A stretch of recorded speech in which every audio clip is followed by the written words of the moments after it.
What's happening, people? Welcome back to another episode of Red Divided. Myself, Tommy. Got out of here. All right, cool. Hab's not here with us today. So, of course, you got my brother Dayo here. What you saying, bro? What's going on? I know you're happy to be here today, but you're really smiling. I'm happy and you lot are sad, boy. Oh, bro.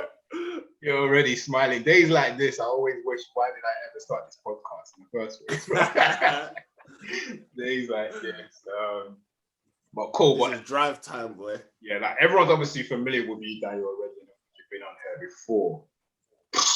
Where should we start? There's only one place to start. I'm just going to start with the United game. We only just finished watching that. It's obviously we usually get like Ham's thoughts from like an outsider in terms of like a neutral fans perspective on United. So I'll be quite keen to hear what your thoughts are, Dayo. Because today, like, bro, oh Lord, but it's the same old it's the same old. Like, I just don't know what to say. I've got. Well, now you lot can't say Ollie out, boy. No, that's the thing. And like, I'll touch on the manager in a sec. Just on the players, like the performance is terrible. Our performance has been terrible this season, and I think I said to I spoke to Ham at half time, and I spoke to Ade over the phone on the weekend. With our performances, you can't keep getting away with it. The performances are not good enough. So if like the Newcastle match, we got away with a draw. We shouldn't have got the draw. There's matches this season that we know we should have not. I'm talking about not just one or two. I'm talking about at least 6, 7, 8, probably more than that. Because I can't think of a match. We stole the first Wolves match. The first match you stole the Arsenal match. Yeah, bro. Like the Arsenal match we stole. I can't think of a match that we went into that and think, oh, you know what? We just probably like maybe the Crystal Palace match based on the first half. But apart from that, I can't think of a match. The Leeds game we deserved. The first first game of the season. Apart from first game. Apart from that's when I was on last time, boy. Yeah, that's when you was on last time. First game of the season, boy. What's it now? 19 games, 20 games. Symbolic. Apart from those 2 games, I can't think of it. And eventually it's gonna catch up to you because you can't keep getting away with the points, the 3 points, with like this terrible performance. The performance has got to match up with the points. And if the performance is not matching up with the points, like it's gonna catch up to you and you're not gonna win those games, you're not gonna get a draw from this game. And it's exactly the same thing today. The players, the players first and foremost, I just feel their attitude is disgusting. The attitude is disgusting. I don't feel like the players as if they care. I see Ronaldo running around at the end and so forth, but then everyone starts running around. But it's far too late. It's far too late for any that was. I think that was after like we were 1-0 down. We started running around, started creating chances. I think we created more chances in the last like 5-6 minutes than we didn't even have a shot on target until like we had 1 shot on target for how long? That is the crossbar though. Crossbar, yeah. Well, it's just that was 0-0. He should have scored that though. He should have scored that. He should have scored that. That's basically a penalty. He should have scored a penalty. Yeah, so the attitude is just poor. And my friend messaged me saying that we got started accepting that the players are not good enough. But personally, I don't agree with that. I think the players are more than good enough. It's just, I think there's 1 or 2 players there. Obviously, in terms of that centre midfield area, we know we're not good enough in that area anyway. So I'm not gonna I'm not gonna comment on that. The centre midfield area we're definitely not good enough. Like Tomine and Fred are just not good enough to play for Man United. It's as simple as that.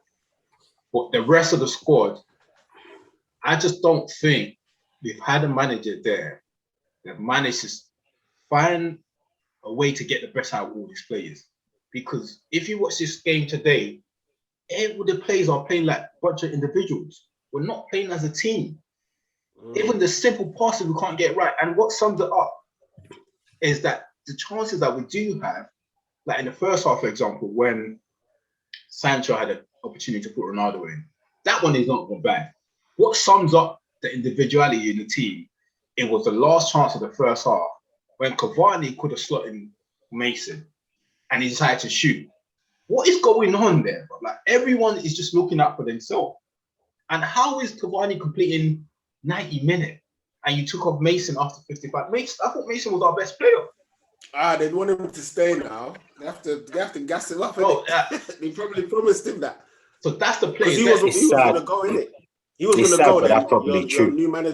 Your new manager said he wants him to the end of the season, so he probably said, "I'm going to give you time," and then gave him the 90 minutes. That's true. Yeah, shocking, but boy. As Ade said, it's a sad reality, but it's true. Like, but you shouldn't do that to prove a point. You shouldn't do that. Oh, because I want you to stay, I'm going to give you more minutes. You do what you need to do to win the game. Whatever discussions you're having with him in the background to keep him is whatever it is. But So, and then the manager. Thing with him, I'm not going to get on him because he's only here on a temporary basis.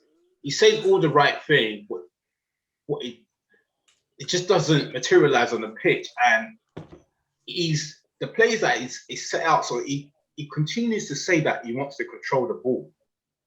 But the players you're putting there are not there to control the ball. You're putting Cavani and Ronaldo in, then you put Mason and Sancho, and then Matic and McTominay in the middle of the park. How do you expect to control the football game if that's the players you set out? But he continuously say that after game, before the game, that I want to control the game. You're not going to control the game with this guy, bro. Like it's unreal. So, like you can't blame him. Let him just run his time out and it's going to go. Tom, who can we control the game with? Which players do you think we can use? No, I understand what you're saying, bro. What he wants, right? Is what he's saying. It's what if you want to control the game, I'll rather put at least try. You need players that can protect the ball if you want to control a game. The problem with this guys that he's playing is they don't want to have the ball for 5 seconds and lose it, especially in the middle part. Who would you use instead? I'll use I'll give Van de Beek a chance because Van de Beek can at least protect the ball better. How come this guy's still not getting a chance? There's something wrong with him. I agree. There must be something. There must be something wrong with him. And secretly only has one leg. And then today, obviously you didn't stop Bruno. I can understand you didn't stop Bruno, but the players that you're putting on is no better. Like if you want to control the ball, like based on what he's saying, I'm just saying that like based on he's saying that I want to control the game. You've got to put the footballing players on the pitch. These are the guys that you lot got better when Bruno came on as well. These are the and I said it last week. I'm not saying Bruno. I'm not trying to defend Bruno. Bruno hasn't had the best. I said it last week. Every time we have the ball in the middle of the park, he's probably the only one you can bank on to make a successful pass or to make an intelligent pass or pass forward to get the defenders thinking, like at least knowing, we need to get a shape right. The rest of them can't do that. He played one ball for Ronaldo today. It was mad. It's just they can't do that. It's just like if you want to control, like I understand he doesn't have the play at his disposal, so he has to adjust. So stop coming out and saying that. Do you know what I mean? And as they say, who can you really play? If you feel like you don't have a play at your disposal, you have to adjust. Stop coming out saying I want to control the game because you've had like a few training sessions with this guy. You should know in training that I can't control the games with them because they lose the ball all the time. These guys lose the ball all the time. Still injured? Yeah, I think Pogba's still injured. I'm not, bro. This is the problem with like people was raving about him last week. The last game, he played well last game, bro. He was completely awful today. McTominay. I can only give you one a week now. But he was. It's the issue I have with the middle of the park, innit? Because the middle of the park, the only reason why they play ball for them is to protect the defense. But I feel like their calls are problems majority of the time. Because our attackers, they're exhausted from running back all the time. Because this guy's, all they ever do is lose the ball. You're always seeing our wingers or strikers running back. Because this guy's, all they do is lose the ball. It is so frustrating to watch. I wish the season could end right now. I don't care what position the was in. I wish that the season can end right now because it's a terrible watch. Like, I'll be honest with you, if not because I have to come on this podcast, I won't be watching our matches. I promise you, honestly, bro. I just don't want to come on the. I don't want to come on the podcast. Find out every season. Bro, it's awful, man. I don't want tell you where we go from here. I honestly don't know. I don't know. Like as I said, I think we're just cursed, man. Like, I feel like the team's cursed. I've said it already. It don't matter what we do. It just like it's atrocious, man. It's atrocious. I'll leave it to Ade. What are your thoughts? Like, I'll ask you, what do you think the team can do, or what you feel like is particularly going wrong with like the new manager? I don't think anything's going wrong with the new manager, in all honesty. I just think we've got a bunch of players that can't pass. Because I've noticed it earlier in the season. So you look at our team and you look at others, and they can make successful passes over 5-10 yards. We can't do that. We can't do. No way. We really can't do it. Yes. The midfielders, the strikers, we can't do like the short passing. I can't remember who we played earlier in the season, and they were just going round and round us with a short passing. And it's just something we don't have in our locker. So if you don't have that, how do you control a game? It's just not something we can do. Let me stop you there, Alex. I do not believe that you don't. I just think one is confidence, and two, I just don't believe we don't have 5-yard passes in the locker. That's for professional football. We have. I'll start on this podcast today.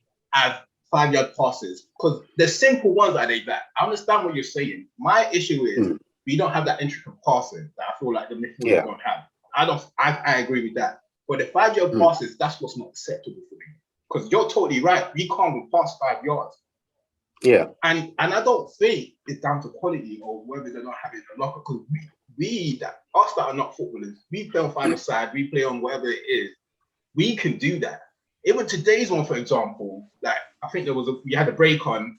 Rashford was supposed to give the ball to Yeah, that was just shambolic. That particular thing was shambolic. There's so many examples of that. There is so many examples of simple passes like that it's not about whether they're having a lock or not. It's just, and you can't say as a team we can't do it. I'm not talking about.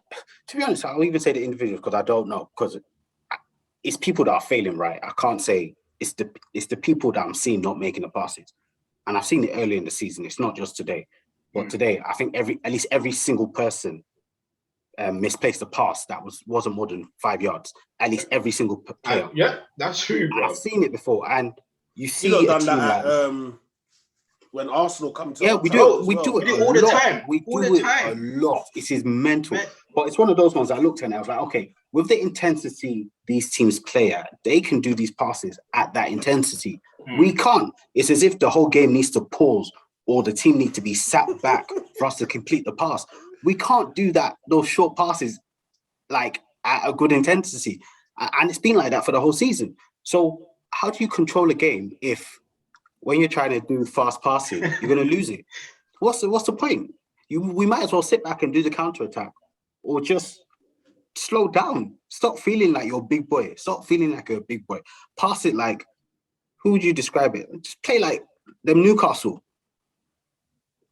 Yeah. Let the forwards be running like fish at the front. Yeah, then everyone else just sit back. I can't disagree with that. It's poor. And it's been like that for some time. It's as you said, this is what it's every single one of them. You can't pick out a player that has made that successful pass. And we're talking 5 yards. 5 yards. I don't know. And then, as you said, if you're trying to play with intensity, you've got to be making those passes because that's like, so obviously with the pressing, when I watch football, the way the pressing works is those simple passes, that you're able to break through, like the first press, the second press, the third press. That's how you break through it. If you can't make those passes, you can't break through the press. Yeah. You can't. And then that's more pressure on you because once you give the opposition the confidence that they can win the ball for you and you're not good enough, that puts more pressure on you. They're going to keep doing it time and time again. And we're only just going to lose the ball. And then what happens is once we keep losing the ball, we lose confidence in that whole like tactic, philosophy, or whatever you want to call it. And then we'll start lumping it long. Yeah, we got big and might as well lump it long because we can't do short, so might as well. But then we've just got bare ball carriers that can't pass the ball. You're defeated mentally already because the team now know that we've got you. like if you can't even come out and like play out your whatever tactic, whatever plan you have for us, and within the first 5-10 minutes, we have already destroyed all of that. Mentally, the players are defeated, and even like Sancho, things that I've seen him do so naturally at Dortmund, he can't do it at United. It's just like, and it's on like even the Ronaldo situation I was talking about. It's so on like Sancho. He even says it himself, like I'd rather give a pass than to score. For him to try and take a shot on rather than passing, it's like everyone just playing for themselves. It's like, okay, cool. The team is shit. I don't want to look bad. Let me get my stats up or get something on the score sheet. So like I'm not the scapegoat, because obviously someone has to be blamed for this performance. And everyone's just basically trying to make themselves look good, so they're not the one to blame. So it's awful, man. Honestly, it's awful. But like, obviously from a mutual fan, what are your thoughts on it? Like I said, you can't blame Oli now, innit? Someone else have to get the blame.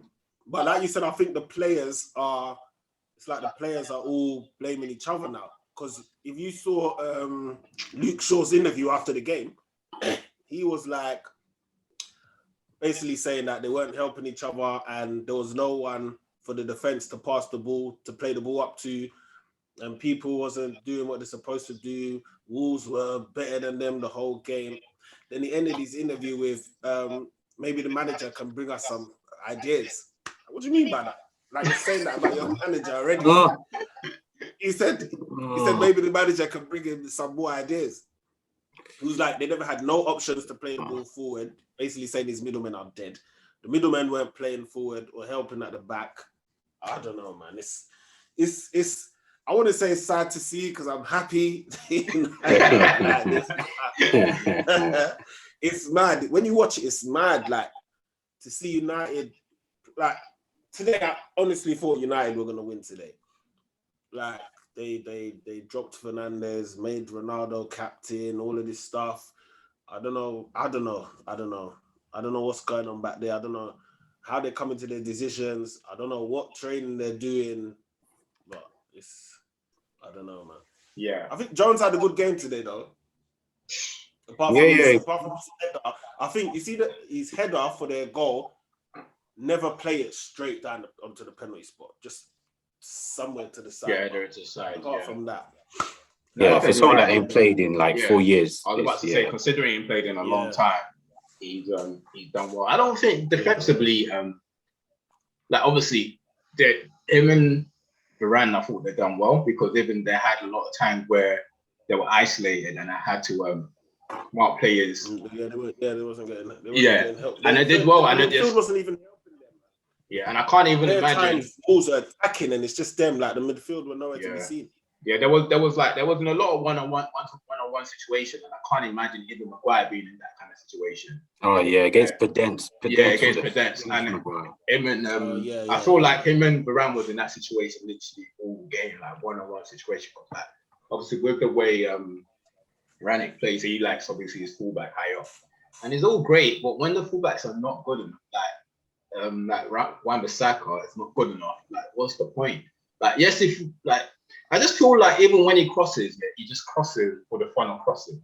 Like if you watch a natural an attacking fullback or watch the James and Trent, they cross the ball with purpose. They will not just cross it in if there's nothing there. I feel like with him, he just Robertson and Tierney as well. Yeah, but we know that's the case. Yeah, we know. Like I said, we know. Like I said, it's just sometimes it's a case where we know what we have now, but an issue is, and I think I was talking about this too on someone is the biggest problem about United right now. This is what I feel like is a massive problem. Is that this team here was supposed to be the finished product. You know what I'm saying? This is what they consider the finished product. This is what Oli has been planning for 3 years. Not obviously Oli is gone, but this is what this team's supposed to be a finished product. So now you have to break it up. You have to break this team up, bro. Because it's far from it. if we're talking about them not even be able to like complete a 5-yard pass, what what else can they do? They can't play as a team, and if you can't play as a team, there's nothing left. There's absolutely nothing left, and we've relied over like the last 2-3 years. We've relied on like individual brilliance for so much. Like this, all this player knows is, oh, I want to be the player that win the game for us. I want to be the shining light, even if the team is performing bad. But the team is terrible, man. We can't keep getting away with stuff like this, bro. I don't know what's gonna happen until the end of the season, but we can keep like it's the same thing every week. I think the last 3 weeks we come on this podcast and literally discuss the same old thing. So don't want to sound like a broken record and keep discussing the same old issue. But what we saw today is nothing different to what we've done the last like few weeks. Just have to wait what the next game brings, to be honest with you. But you got anything else to ask us, Dayo, in regards to like United or the game? United. So are you guys counting yourself out of top 4 now? Yeah, I said that last week. I said it would take some sort of miracle for us to be able to make top 4, especially with like Spurs. And so I said the difference is Arsenal and Spurs are actually performing well. And you know, United is still favourites. No, but that's my point. Like, or maybe it changed. Oh, well, we're favourite. The bookies favourite. Yeah. Yeah, the bookies. United, The bookies. Yeah, the bookies. The bookies. That's the bookies' favourite. But if you look at if anyone's sitting down and watching the like 2-3 teams, even if you add West Ham to it, like even forget like Champions League positions. If you're looking at like the whole league as a whole, and you're talking about performances, we'll be bottom up. Like if we're just based on performances, we should be bottom up of the table. Let's be honest. So it's like we should be bottom up of the table. I think the difference is you guys are obviously Arsenal's performing, Spurs is now performing. Everyone's back on form. I honestly don't see it. I'm being very honest. I'm not going to try to like. I know I'm not going to try to like what do you call it? Like sugarcane anything. Around the bush. Around the bush. But I just can't see it. Like, if you can't put 1 or 2 good performances together all season, how do you expect to make Champions League? So yeah, we'll leave it at that. Or let's add it. Believe we can make it. I still think we can make it. I don't expect us to, but yeah, I still think it's possible. More possible. I think if you lot got Conte, I think you could have got something out of them players. I think so, bro. I don't know, because the way I see United is, I just feel like we're cursed, bro. Don't matter what we do, it doesn't matter. I can't even like point a finger to where the issue is. Like, I don't know where. But you say Tottenham is bad, but look what Tottenham doing. No, they were bad before Conte come. Yeah, I understand what you mean, but bro, I don't know, man. The team is just cursed, man. Like ever since Fergie left, we can't get anything right. Like, and I think obviously like the board has got to take some responsibility, but I don't like blaming the board as much because I think the most important thing, like, as fans, what you expect from the board is money, and they've given us that. So I'm not really going to be the one to say like, obviously the decision can be better. Yeah, but I don't know, man. Well, I'm tired of it, man. I'm tired of it. I'm tired. All right, cool. Let's move on to your boys. Obviously, I know there's like a lot of controversial decisions in the game, but let's just focus on the actual game first. I mean, on the actual performances first, and we pinpoint that. We talk about the refereeing decisions. For me, I was speaking to Adi about this too over the phone. I spoke to a lot of people over the weekend about the performance. What Arsenal did to Man City on Saturday, I haven't seen any team within the last 2 years stop Man City from playing. Like the last performance I can remember that made City look that bad was probably Liverpool. When Ederson got sent off. Did Ederson get sent off? I can't remember what happened. I think Liverpool beat them away, I think, like 5-2 or something along those lines. I can't remember what game it was. But the performance, I've never seen anyone stop City from playing before because City couldn't even like play their game. Like Arsenal, I, I don't know why, so I don't want to focus on why City couldn't play their game. I think like give Arsenal their credit because, as I said, I ain't seen it in over 2 years. Like City has played a lot of top teams in the Champions League. Even if they lose, it'll be more of them getting beaten on the counter. Like City lost to Leicester last year, like 5-1, 5-2. But that was them getting beaten by like a counter. But the actual performance in terms of like City couldn't pass out the back. Arsenal was like continuously pressuring them and then pressing them. And then when Arsenal was on the ball, he was just as good as any other team, like just as good as City. You would have thought was City on the ball.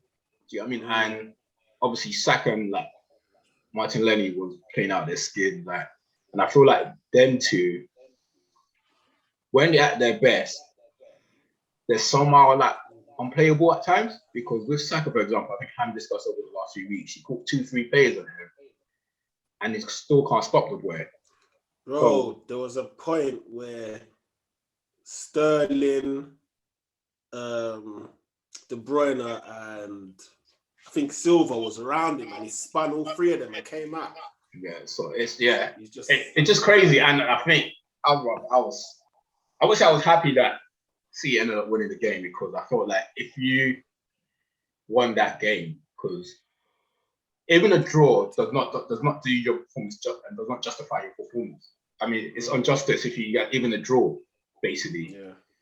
So I feel like if you won that game with the noise in the crowd, I've never heard a crowd that loud before. We a were long time. jumpy.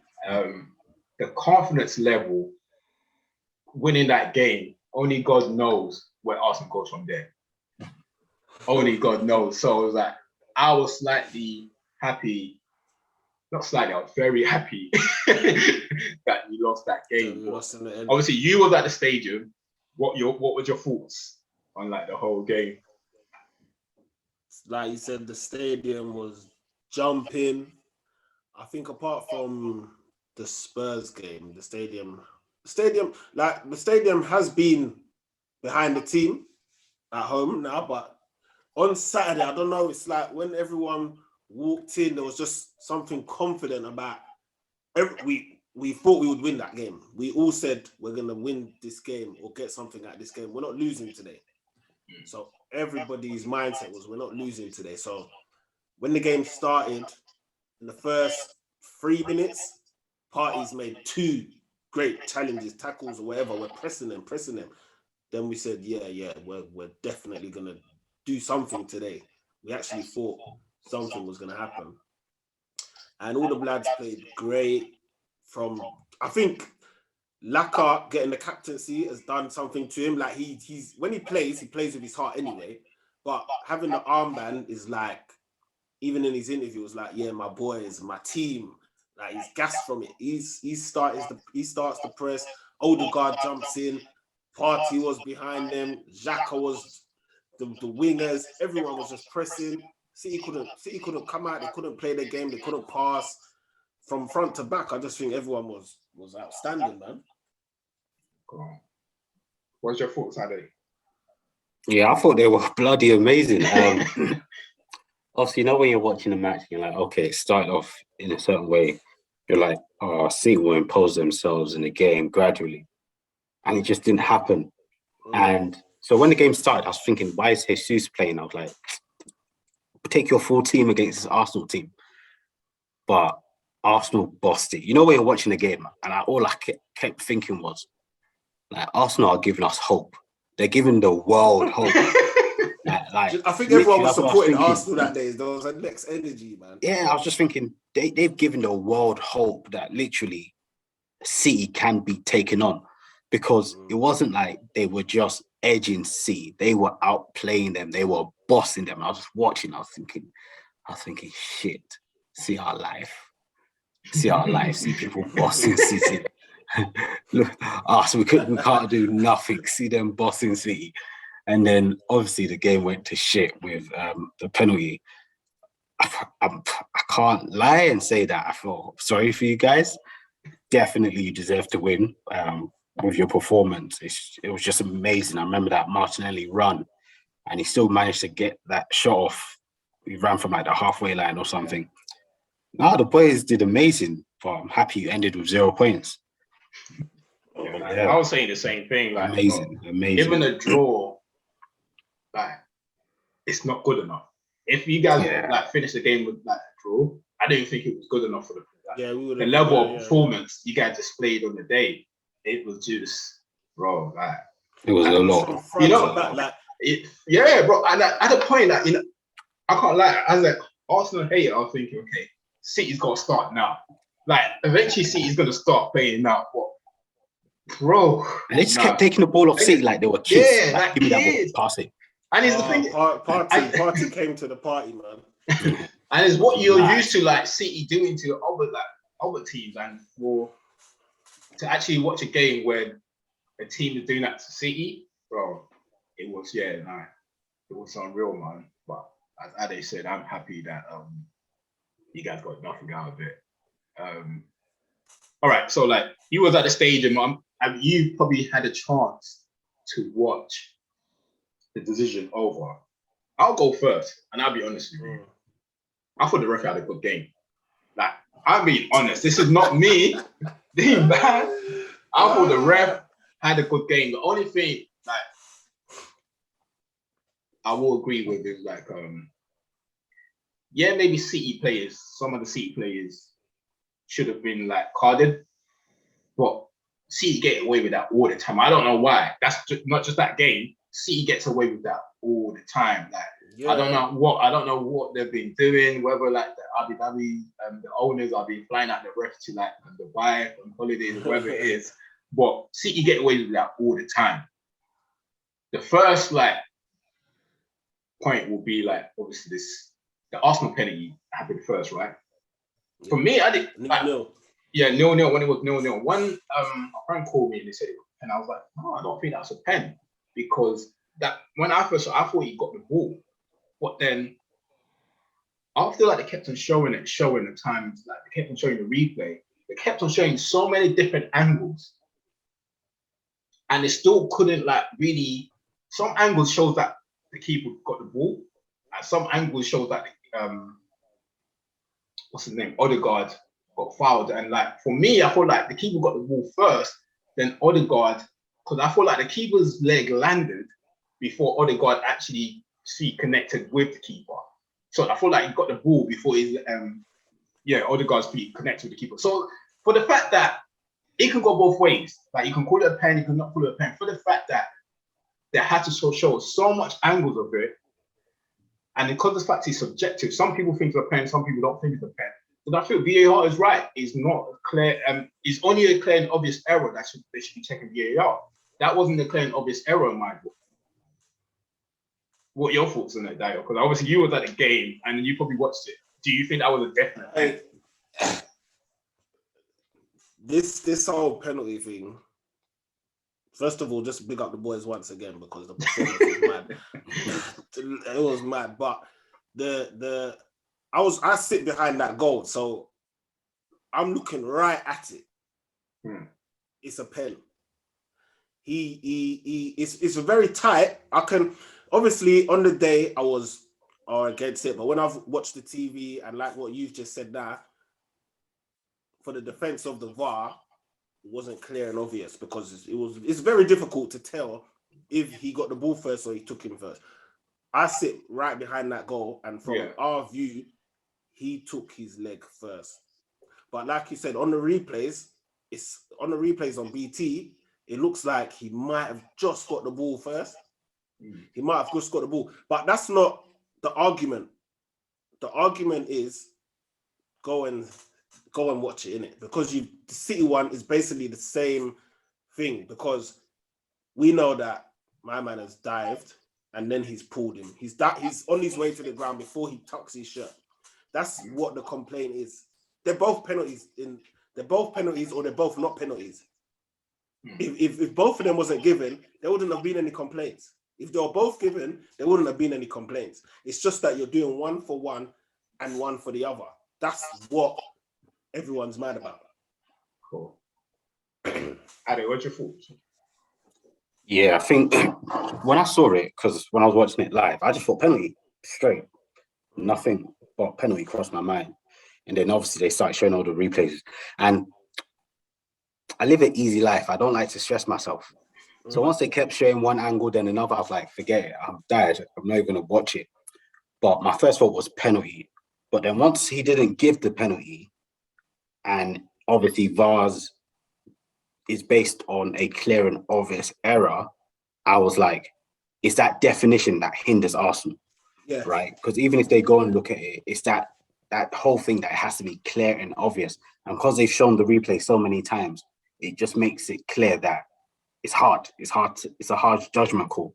But I definitely thought it was a penalty at first. I was thinking, yeah, like, But this is it. Arsenal. what kills them there is like what Rio's saying. Is like they're saying clear and obvious. So because they've looked at it so many times, they don't know if it's a pen or not. So give the ref that said no pen a chance to go and look at it again and make his own decision again. Don't make the decision for him because the ref has said no pen. The ref on the minimum, pitch the ref should have gone. said no pen. The linesman at the stadium, I've looked straight at the linesman. The linesman said no. The ref said no. Yeah. VAR is saying yeah. So tell the ref, go and have a look yourself then. Because you're on the pitch, you've seen it live. Your linesman has said no. Let the ref go. But the VAR has told him, no, it's a pen. And then, no, it's no pen. And then you cancel it. But then the second one, your lino has said no pen. The ref has said no pen. VAR has said, oh, go check it. Why? Is it because it was Xhaka? If Tierney touched him there, would they have done that? I think for me, there's a difference between the two. Like first, I agree with what you're saying. I think if the ref gave the pen, then it wouldn't have got overturned. It could have gone either